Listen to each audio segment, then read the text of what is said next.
Hi guys, and welcome to Card Guardians. Now, one thing that happened weirdly is that my data got wiped, so now it made me restart, and I was thinking of not playing anymore because I was very far, which is I really wasn't. But since I'm doing something new, I thought that this would be actually a very good time to have some to play again, because then I would be talking to you guys while playing the game. But yeah, Card Guardians is actually a pretty good game. It has all the features that good card roguelike should, but it also doesn't make the game too hard, cause you need to die at least once to be able to beat the Minotaur. But it's still kind of weird, you know. It's very hard for you to actually beat Max the Minotaur first try because of multiple things. So it's kind of weird. Also, how's your day going? I always forget to do this, but just how's your day going? Is it well? Is it bad? But just still know that God loves you. Also, make sure to like and subscribe. It helps out a ton. It helps out so much. So can you just please like and subscribe for me? And just watch the entire video. That all just helps out a ton for me, a small creator. So can you please like and subscribe? And also, I like the idea of that every encounter that you get an extra card to use, and I get how it's in a card pack, so it's kind of different from other type of games. And also, kind of that how they named the last boss a Minotaur and call it Max the Minotaur, more than something weird Minotaur Mike or something. Also, I know some of you might be wondering what happens to the other game I was playing, Catch a Monster and stuff. I will be playing them still. It's just that I want to do new stuff. Also, not just go for the old and keep on playing it. And yeah, Balloons Adventure Time, I keep on playing it because it's just super duper good.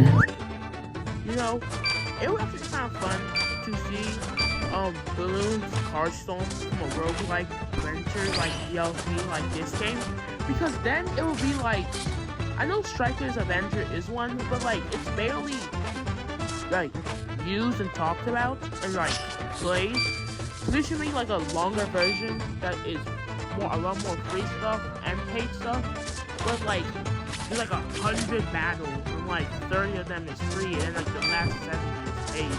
And so then it'll be just super cool, fun, and if you don't want to pay that much money to it, you still have that fun for the first 30 that just repeats. Also, are those swords inside of the goo slime his swords, or just other people dead warrior swords that they killed? Because they're not really that strong, even though you have that goo. It's pretty easy to defeat them, yeah. Just even if they're goo, in a sense of a battle sense, slicing them would just make more. So the best way is just to burn them or to freeze them, which probably any low level sorcerer could just do that. So I don't think it would be that much of a problem. And this guy, the Angry Goblin, he's actually pretty hard to fight because he does so much damage.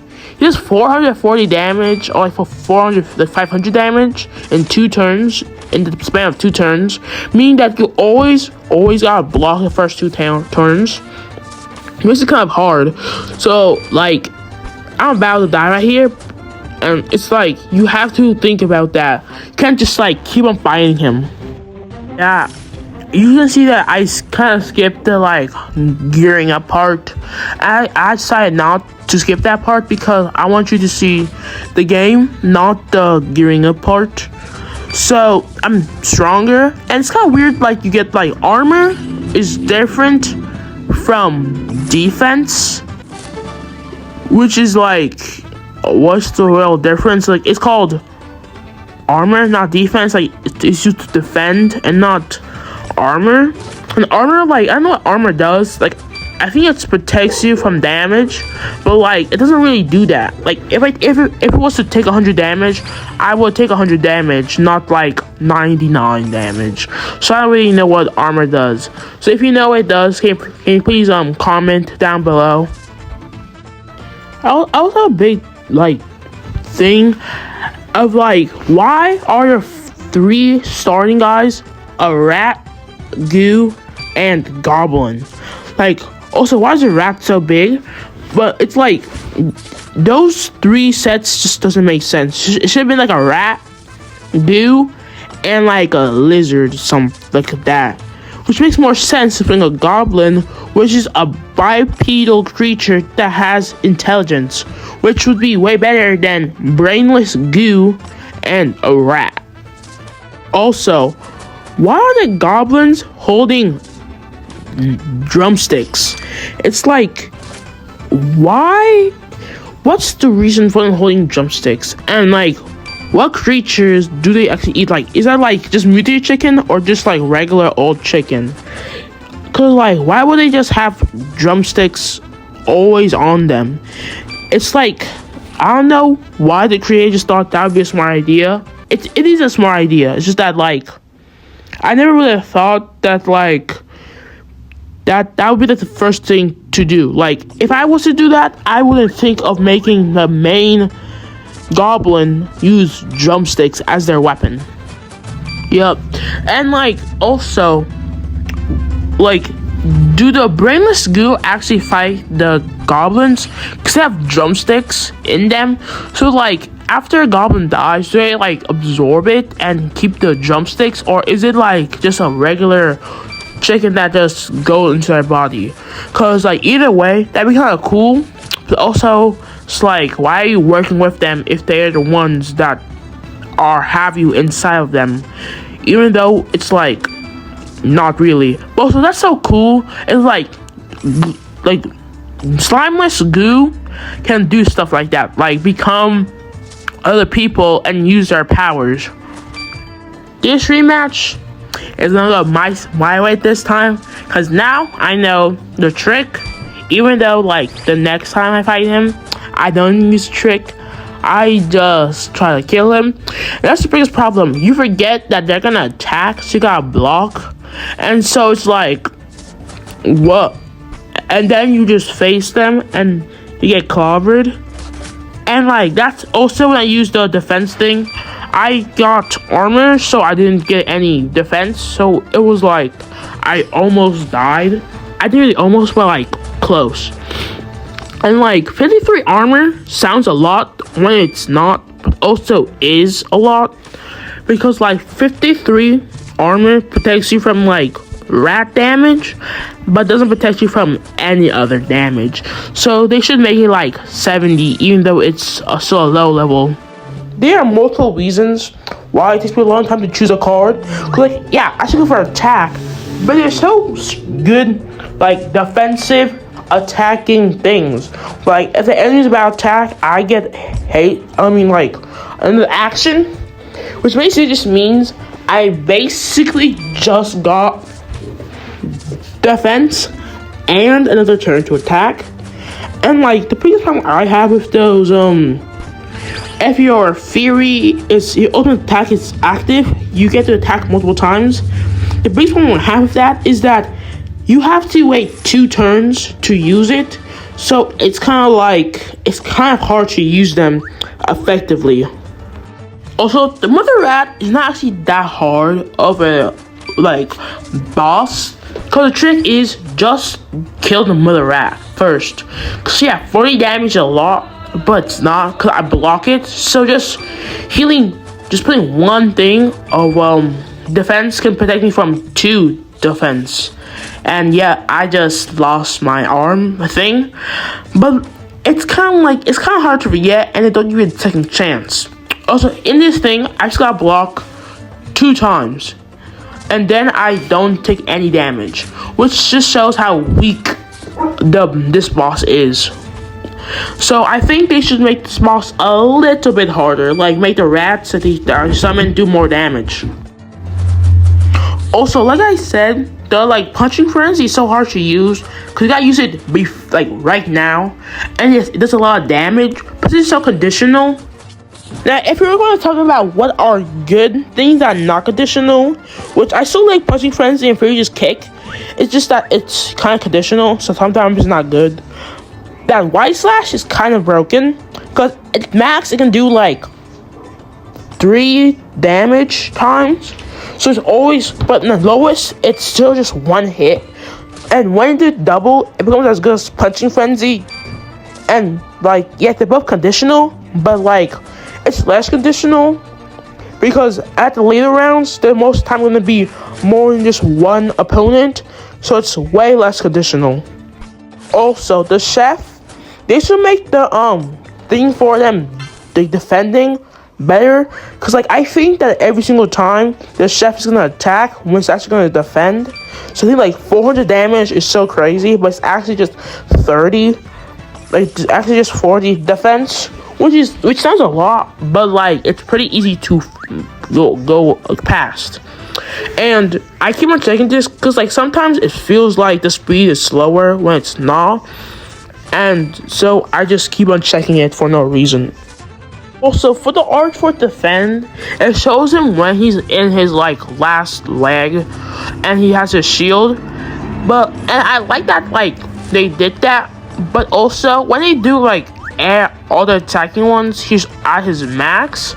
So like they should make like one of them that are not that's just like a regular slash, like final standing slash that is like does like 100 damage for every 100 HP lost, which sounds bad, sounds strong, but it's not really, because it's so conditional to the point where it's only good at a last resort. Yeah, but like also I think that they should make something where it's like for every time you hit the opponent you get like a specific amount of like defense points, which would make it like a very good defense also with also offense.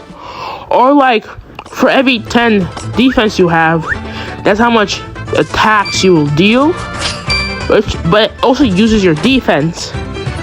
So then you would have to like use it when no one's attacking, and then it would hit like a lot of strategy in your brain.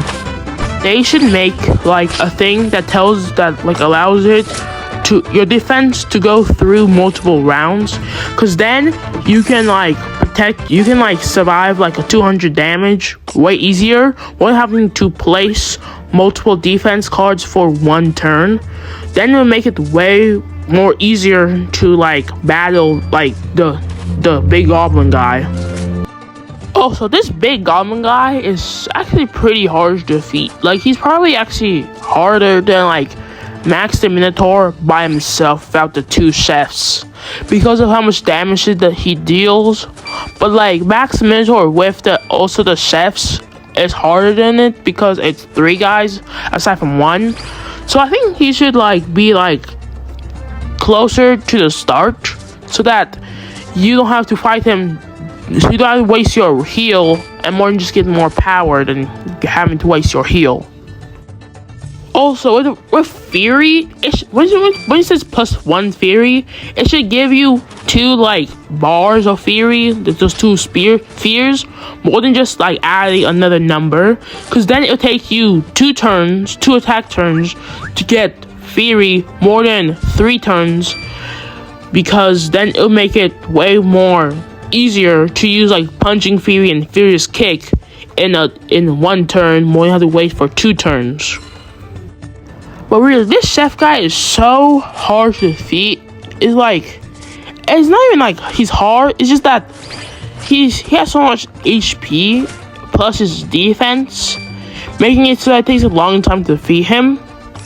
And like I would still rather have him than like the angry big goblin guy, because the big goblin guy is also pretty hard. And also I'd rather have him than this rat, because she spawns so many guys that if you don't kill her automatically, she just lives on forever and ever and ever. Also, why did it not make like a ultra balls for the slime guy? Cause we have the mother rat and the big goblin guy and the Seth goblin, but we don't have anything for the goo slime thingy. But it's probably one later in the game. Yeah, I think. But I never played this game. This is my second time, and I'm still just playing the same thing I played the last time I made Card Guardians, meaning that I don't really know anything about Card Guardians more than just the first big battle. Also, I think they should also make Furious Kick do more damage. It should be they should make it do more damage, but not as much as double slash, so that it's still better than slash while not being broken than a level up slash, to the point where it's now actually more useful most of the time than slash. And also, I like the idea of consume on when you only have one chance every single game, but then it's also kind of is it really worth it? But also it is worth it. And also this actually really easy trick is that when you get to upgrade one of your guys, and then you're able to duplicate or upgrade. Go to duplicate, so you duplicate that upgraded thing, so you basically just got a duplicated upgraded thing more than just 2, and so then you get 3 things more than just 2 things. I also don't know why they made a Minotaur the final boss more than a King Goblin, because the villains most of the time are goblins in here. So why did I not make the final big strong goblin more than being a Minotaur that is basically just shown up? It's not even anything. And also it will have if they had lore cutscenes, I would probably skip them. But if I didn't, I probably know I will have to watch something. And also, it got super close. I'm at 29 HP. I barely won. I barely after this, I basically only had he has, so I had to deal 1,000 damage, 1,300, and I couldn't shield anything. I mean, I had to kill him. I barely made it. I barely hit him. You see that? And that's all for today, and I'll see you guys next time.